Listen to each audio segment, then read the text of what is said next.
Joining us now with stories trending around the world is the one and only OjyOkpe. Yay, we made it! Good morning, Dr. Mati, this morning. How are you this morning? Good morning, Ayo. Why are you not excited? What's happening? 2025. I'm not seeing excitement. What's happening? Last day of 2025. Yes. Yeah. Oh, how are you, Ayomi? I'm feeling good. I'm grateful to God that we made it. I am so grateful to God. No. Really. You see, well, all right. You see, the reason why I was really yes, what are you shocked about? I think for the first time I heard Dr. say, OjyOkpe. You didn't say yesterday. So the viewers are waiting for OjyOkpe. So for the first time, I was like, no, we have rules. Let's be professional. Let's be professional. Okay. That's the rule. Okay. We are very unprofessional. they said we are. But guess what? It's what's trending, so it's allowed. It's okay. Well, good morning to you viewers. It's the end of the year. We're grateful to have had the opportunity to bring you all the latest trends this year. And in celebration, staff of Arise News held a end-of-the-year party marked by music, celebration, and recognition. The event featured karaoke performances by staff members, creating a relaxed and lively atmosphere, while outstanding employees were recognized with awards for their dedication throughout the year. The celebration was further highlighted by a special appearance from international award-winning artist Tunde Bayewu of Lighthouse Family. Let's take a look. When the clouds arrive, we'll live on ocean drive. Don't know why it's so blue. The sun's gonna shine on everything you do. The sky's so blue. The sun's gonna shine on everything you do.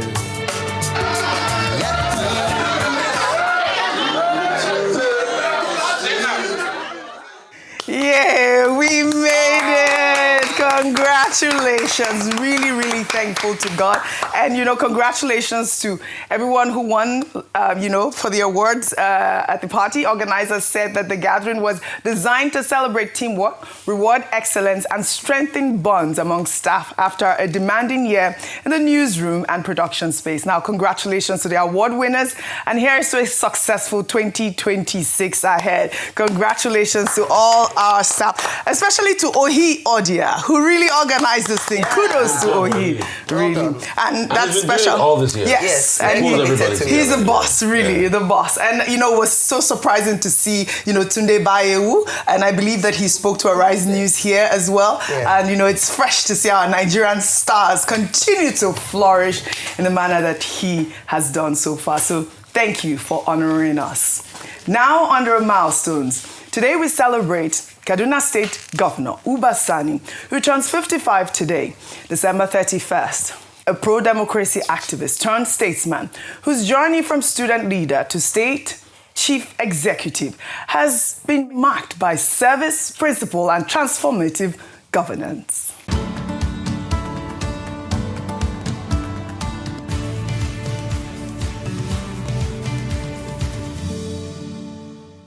Governor Sani's political consciousness was shaped during Nigeria's dark days of military rule, when he stood firmly on the side of justice, freedom, and national unity as a young student leader and activist. As a senator in the 9th National Assembly, he proved himself a reformist, lawmaker, authoring the landmark Banks and Other Financial Institutions Act, BOFIA 2020, which strengthened Nigeria's financial stability and laid the foundation for fintech growth.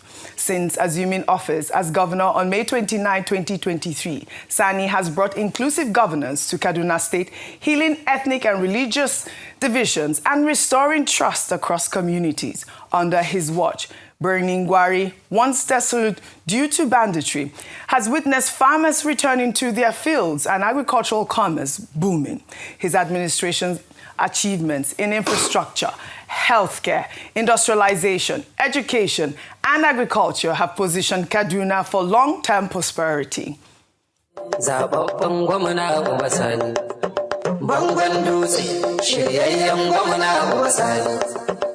Dan albarka mai kawo harka Uba Sani.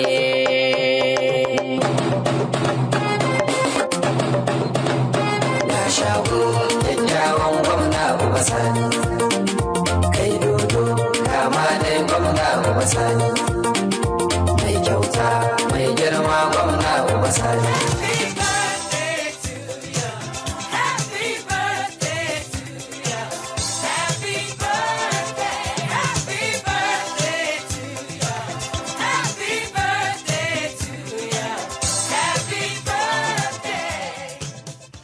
President Bola Ahmed Tinubu, in a tribute released Monday, described Governor Sani as a trusted ally whose commitment to democratic ideals and the renewed hope agenda reaffirms that democracy must deliver tangible benefits to the people. And I'll read his post on X in part. He wrote, "I warmly congratulate my younger brother and friend in the struggle for democracy in Nigeria, Comrade Uba Sani, the governor of Kaduna State, as he turns 55 on December 31st. Governor Uba Sani represents a rare generation of leaders whose journey into power was preceded by sacrifice and principle as a young student leader and later a pro-democracy activist during the dark days of military rule. He stood firmly on the side of justice, freedom, and national unity. As you mark this milestone in prayer, I join your family, friends, and the good people of Kaduna State in wishing you good health, strength, greater accomplishments, and renewed wisdom to continue your selfless service to our country." Well, also celebrating the governor is his special advisor on foreign and diaspora relations, Engineer Maureen Okogu-Ikoku, who wished him a blessed 55th birthday and prayed he continues to attain greater heights in all his goals and aspirations. Well, we at Arise News also wish Uba Sani a very happy birthday. It's such a commendable biography when I read it yesterday from Bayo Ononuga's X handle. A quick comment from you, Ayo, before we take this other story. Yes, congratulations, Governor Uba Sani. I call him the bridge of peace and unity based on work he's done in reconciling the North and the South in Kaduna State and just healing, as you mentioned earlier, Oji, but also very significant in terms of his economic achievements in Kaduna State in just 2 years. His contributions to agriculture, which accounts for 42% of the GDP, and also significantly to the workforce in Kaduna. I think about 60% of the workforce in Kaduna State make up, in the agricultural sector. Also, he's designed a special agro-allied processing zone in Kaduna State. So we're not just celebrating the man that he is because he served in public office as a senator in the 9th Senate or now as governor, but also the tangible achievements he's been able to make. On this table, we have celebrated how he has brought together the Christian and Muslim community and just the optics of seeing a governor who is committed to peace and unity in the state. And so he's well deserving all the celebration that we're giving to him today. Take your flowers, sir. Yes. Happy birthday. And they say the reward for good work is what? More work. More good work. This is to even greater work in Kaduna State. Absolutely, absolutely. Happy birthday to Governor of Peace, Comrade Uba Sani. That's what I call him. Well, let's now take reactions to President Bola Ahmed Tinubu's declaration that the new tax laws will go ahead as planned beginning on January 1st, 2026. In a statement personally signed by the president, he emphasized that while the administration is aware of the public's discourse surrounding the new tax laws, their implementation is ultimately meant to support prosperity and shared responsibility. He stated in part, "These reforms are a once-in-a-generation opportunity to build a fair, competitive, and robust fiscal foundation for our country. The tax laws are not designed to raise taxes, but rather to support a structural reset, drive harmonization, and protect dignity while strengthening the social contract. I urge all stakeholders to support the implementation phase, which is now firmly in the delivery stage. No substantial issue has been established that warrants a disruption of the reform process. Absolute trust is built over time through making the right decisions, not through premature reactive measures." Of course, this announcement garnered a lot of reactions, Rufai, and I'll take some posts on X. Uma wrote, "This government has consistently refused to listen to the cries of its people. It is as obstinate as it is arrogant. Nigerians protested against poor governance driven by a devastating tripod: the removal of fuel subsidy, the free fall of the naira against the dollar, and the sharp rise in electricity tariffs. None of these concerns were meaningfully addressed. Instead, the government arrogantly declared that it would proceed regardless, without any effort to cushion the harsh effects on the populace. Now, the entire nation is pushing back against the so-called Lagos model of taxation, yet the Jagaban responds with press releases that amount to a slap in the face of Nigerians. Such impunity thrives only in a democracy stripped of real competition, where elections are perceived to be products of manipulation and where the will, welfare, and even the lives of the people are treated as expandable. And that's quite a detailed response. Another ex-user wrote, "I am not against tax reform. The question is, what have ordinary Nigerians benefited from previous tax pays that warrants its reform next year? Nigeria is yet to relieve itself from untold hardship brought by the subsidy removal. What's the offense of poor Nigerians that your policies are always targeting vulnerable people?" Of course, that is the response from Nigerians online. Rufai. It shows that the president doesn't regard us, he doesn't respect us. Something very important like this, you just said, let them go ahead and continue to do it. Today, Nigerians have not seen the harmonized copy of the tax bill. We can't even compare and contrast. And people have just moved on, and you want to tax more people. Just like the president told us that subsidy removal will heal us, it didn't heal us. Today, what have we seen? They said they were going to invest the money in infrastructure. They can't even fund the budget effectively. Thank God for Wale Edun that came out to tell us that there was a shortfall. This was the same government that said, oh, they had met revenue. What do they do next? They do propaganda with numbers. Now they've said inflation is 14%, but go and check the CBN interest rates. It's not any better. You heard Tilewa Adebajo here that said inflation by his own calculation is supposed to be about 23%.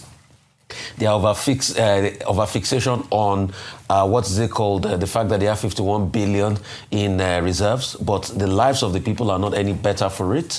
That's just for, capital importation, and that's just for, what's it called, to be able to buffer on your imports and all of that. But when you look at it, it's just been propaganda here and there. A government that can't fund its budget cycle. Next year now, we're going to roll into next year with 2 concurrent budget cycles, 2025 and 2026. You know why? Because they can't fund it. The government puts so much ambition. It over-projects. Oh, there's going to be, this budget cycle, I think, is over 50 trillion we're going to have. They've not told us how we're going to make the money. A government that budgets that borrows per second billion. When you look at it, the entire assets over 200 trillion, but when you look at the debt, over 150 trillion, and that keeps going on. So it's a lot of hardship on the people, and 2026 will not be any different.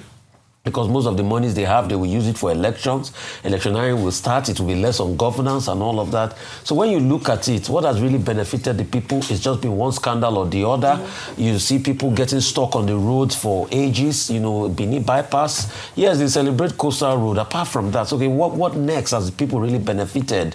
Things are getting increased. It's not by them trying to show pictures of propaganda that people are going to the market that shows that people are buying things. Purchasing power has dropped. The lives of people are not any better for it. Mm-hmm. And this tax one, it just shows that they don't really care about you. So a contentious matter like that, till today, I'm not even sure the National Assembly, please, Dr. Abati Ayo, has the National Assembly finally re-gazetted what they said they were going to re-gazette?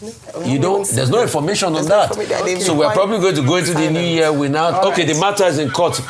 All right. Oh, okay. So I'm hearing now that the matter is in court, as regards the tax matter. So we're just hearing that now, that the matter is in court. So there are many disputes here and there. So, but Happy New Year, Nigeria. Like we normally say, we should keep hoping on for things to get better. We just want the country to get a lot better. That's just what we're calling for. And that's what the Nigerians are calling for. I mean, this new tax laws is coming in tomorrow, is it? Yes. Tomorrow, whether we like it or not, is going to be implemented tomorrow.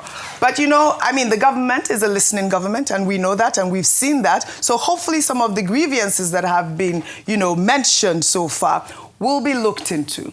Meanwhile, in Rivers State, FCT Minister Laws+Wike and federal lawmaker Kelechi Nwogu are rallying support for President Bola Ahmed Tinubu across the state this week. Videos circulating on social media show Wike, who declared he remains a member of the PDP during his end-of-year media briefing on Monday, urging supporters to remain steadfast in backing President Bola Ahmed Tinubu in 2027. Let's take a look. We get it!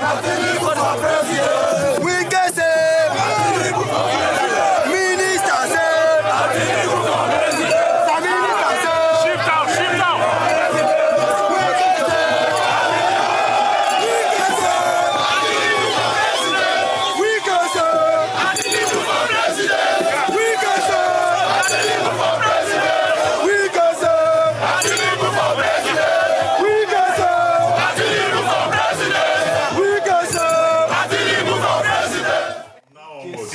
The rallies come amid ongoing political tensions between Wike and Governor Fubara. Kelechi Nwogu, who represents Omuna Federal Constituency, made a dramatic pledge recently vowing to resign from the House of Representatives if Governor Fubara secures a second-term ticket. And this is quite confusing for a lot of people because only yesterday, was it on Monday, Wike held that media party saying that he's still a member of the PDP. How is he rallying for Tinubu for president?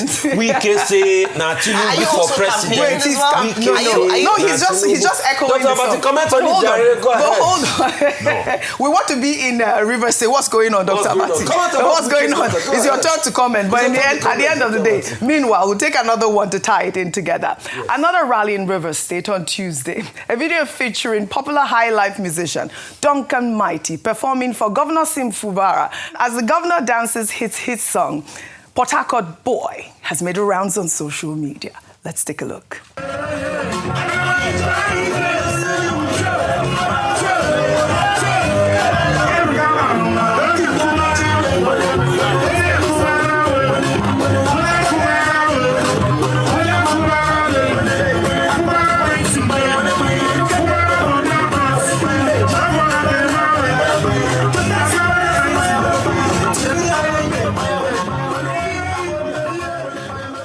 All right, this song is a viral hit song by, of course, we know Duncan Mighty. And in that song, he actually mentioned Wike's name plenty times. But he changed Wike's name to Fubara. Did you hear that? But the event was part of Eneka Day celebrations in what the governor describes as a display of unity and commitment to progress. The governor was also conferred with a chieftaincy title, Ohamarudike, during the event. Dr. Vati, over to you. Okay, quickly. I mean, music. Yes. They say, if music be the food of love, yes, lay on. So that's Shakespeare. Yes. And anytime it's a festive season, you know, music adds color to it. And in particular in Port Harcourt Boy is like a national anthem. Yes. And most Port Harcourt persons, when they hear Port Harcourt Boy, you know, they are excited. So it's not just this governor that the song has been played for. Even prominent persons, you know, if you had lived in Port Harcourt or you are associated with that party. So what we see there is about the power of art and music. However, the only thing that I see immediately is that the governor is not dancing. You know, he's just swinging from side to side. He needs to learn from the example of Governor Adeleke of Osun State.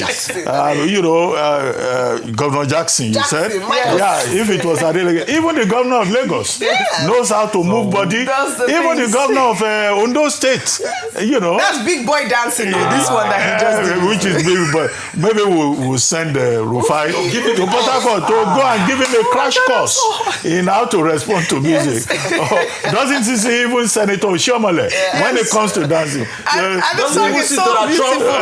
So this one is just doing shifting from side to side. Please, we want more excitement. However, I wanted to comment on...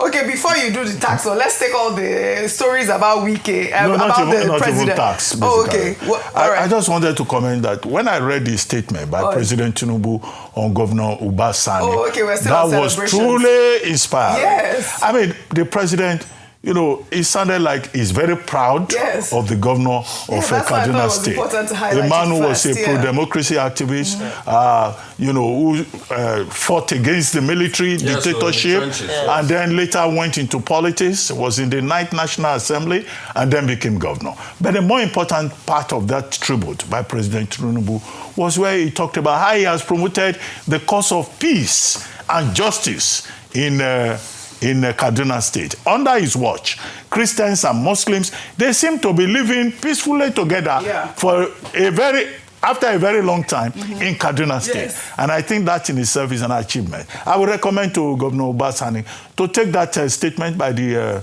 president to go and, you know, put it in a frame. Because, you know, it's a very truly inspiring piece. And the president says he's a trusted ally. Fantastic. I hope we can say the same about so many other people. So congratulations to him at 55. Absolutely. Young and an achiever. He's achieved so much. Well, meanwhile, in Akwa Ibom State, a large crowd of young people took to the streets to publicly declare support for President Bola Ahmed Tinubu, Senate President Godswill, and Akwa Ibom State Governor Pastor Umo Eno for what they say are significant policy gains at both the state and federal levels. Let's take a look.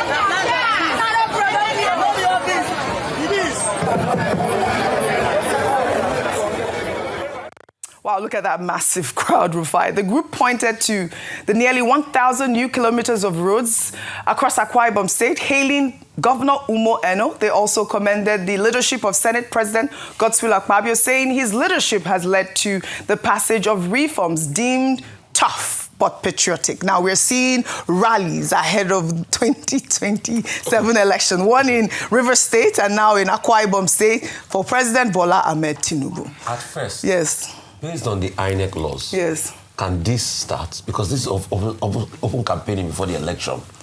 Has this started? Can this start?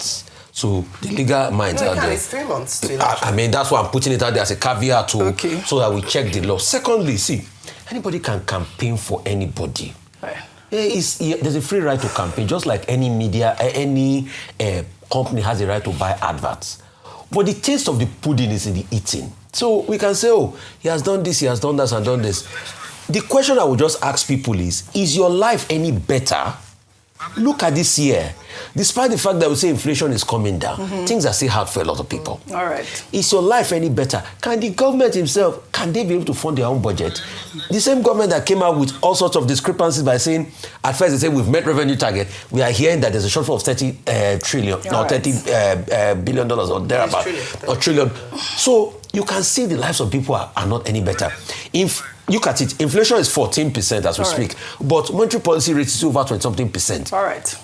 Tiliwa Adebayo talked about when he calculated his own inflation, it was 23%. So it is the people that will decide. It's not by, buying media and showing campaign and, mobilizing people. That's good. That's free for all. Right. But is your life better than Nigerian people? You will speak with your votes. All right. So at the end of media, what kind of statement is that? At the end of the day, what was the question? Please don't spoil business. Okay, wait, Dr. Abati, hold on, guys. You can buy media as a politician. It's not bad. In fact, we encourage you to come and buy media. But it is the people that will determine what they will vote for. All right. Now we know that Rivers State and Akwa Ibom State are fully behind President Bola Ahmed Tinubu for 2027.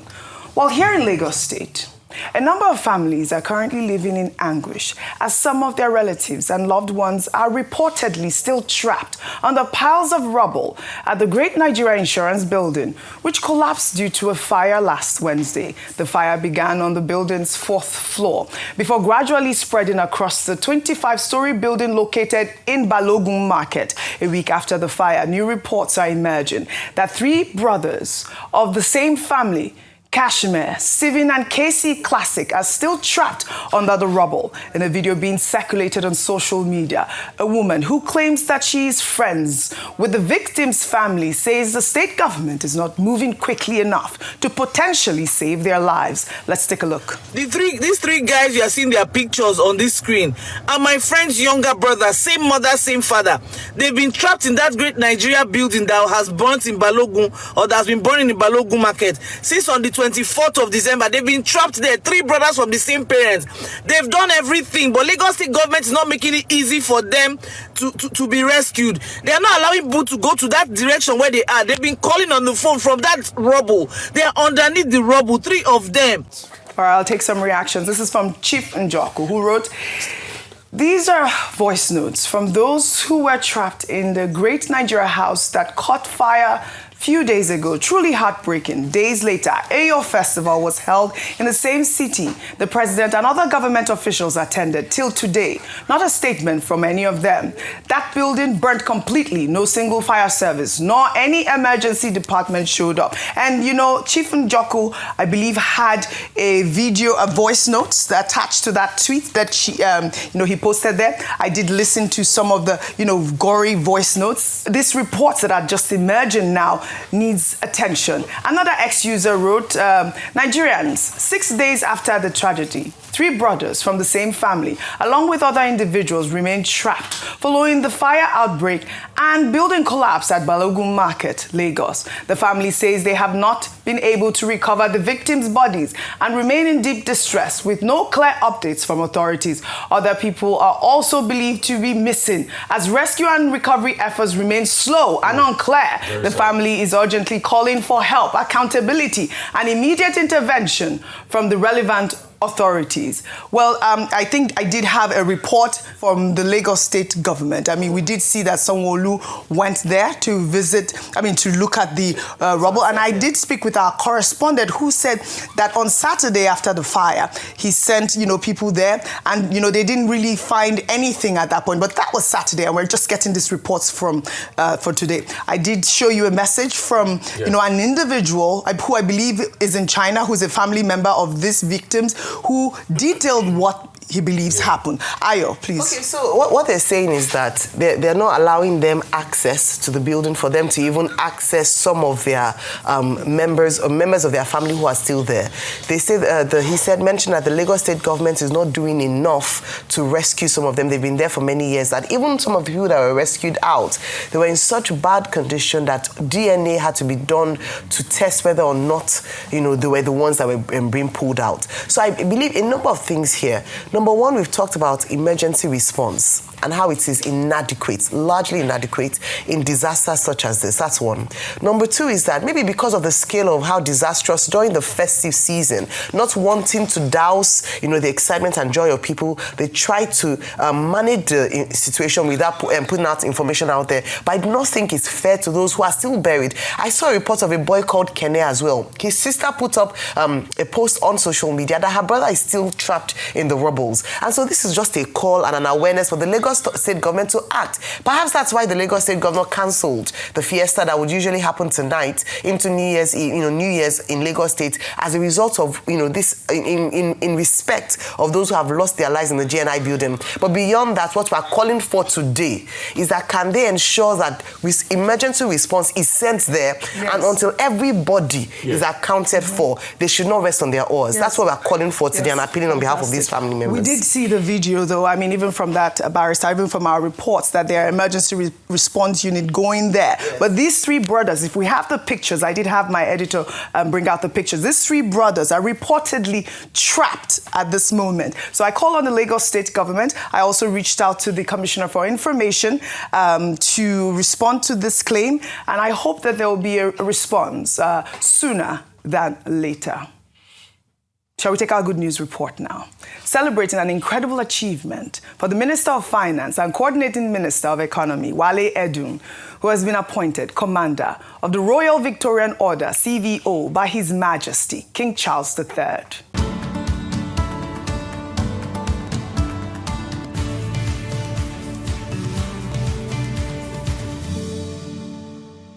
The honor was conferred in recognition of Edun's long-standing contributions to the Duke of Edinburgh's International Award, a global youth development program founded by Prince Philip in 1956. The program supports young people worldwide in building character, skills, and leadership, with thousands of Nigerian youth currently benefiting from the initiative across all geopolitical zones. In a statement released on Tuesday by presidential spokesperson Bayo Ononuga, Tinubu described the recognition as an exceptional honor bestowed on a pivotal member of his cabinet. The president said the award aligns with his administration's priority on youth empowerment, opportunity, and national renewal, adding that investing in young people remains central to his government's agenda.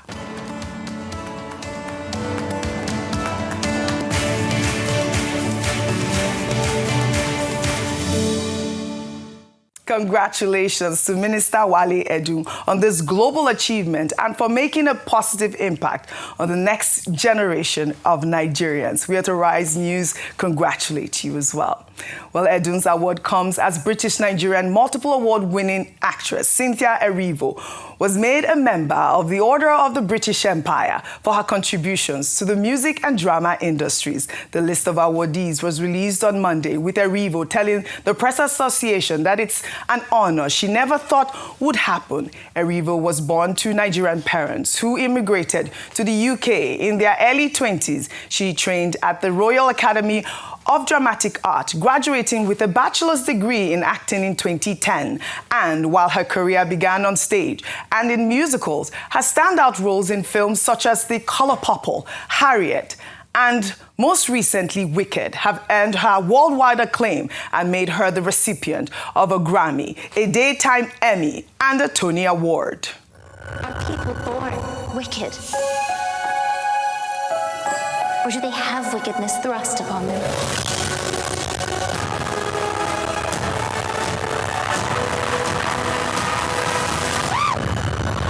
You're green. I am. I'm not afraid. It's the wizard who should be afraid of me.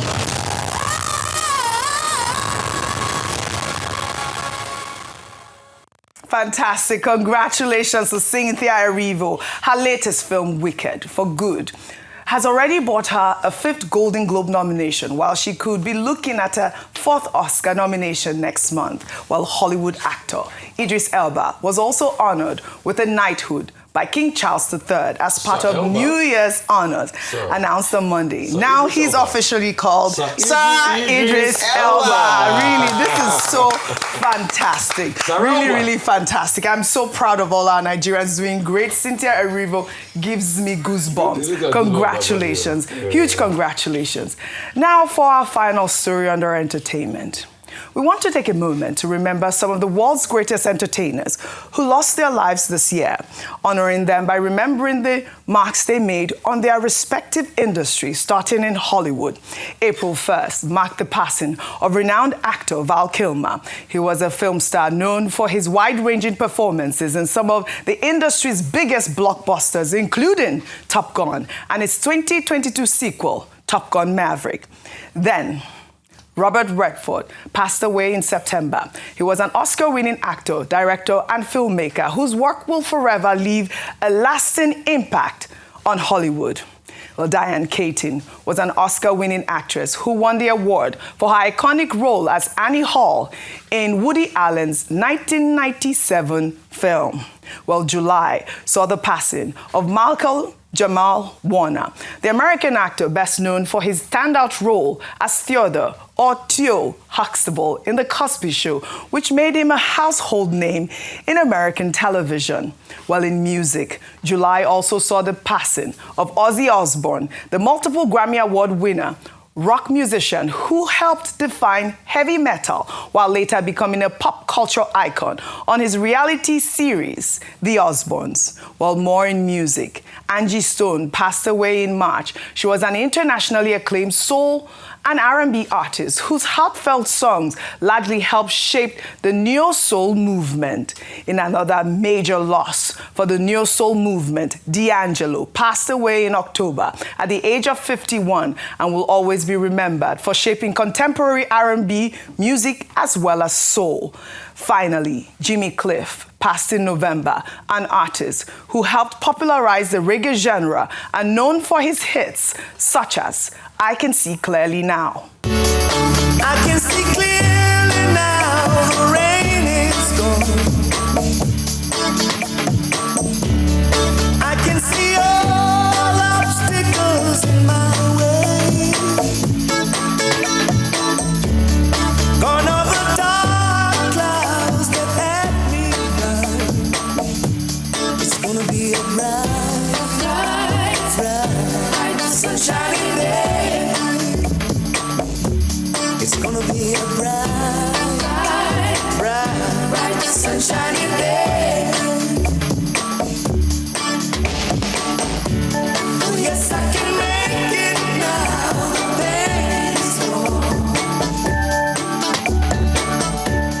Oh, really, really, really sad, you know, for all these our stars, you know. And you know what I'd say is that may we make it to see tomorrow, beginning of 2026. May our stars, may their souls rest in perfect peace. And on that note, I'd, you know, love to wish you all a happy, what do you call it?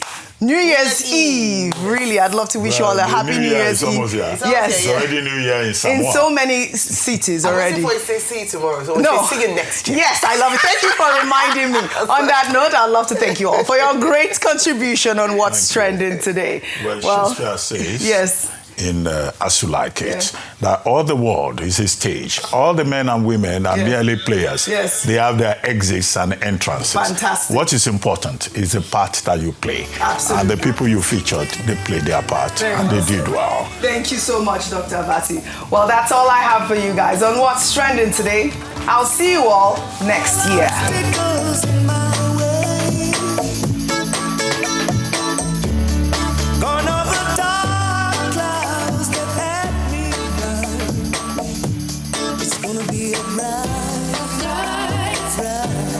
Sunshiny day.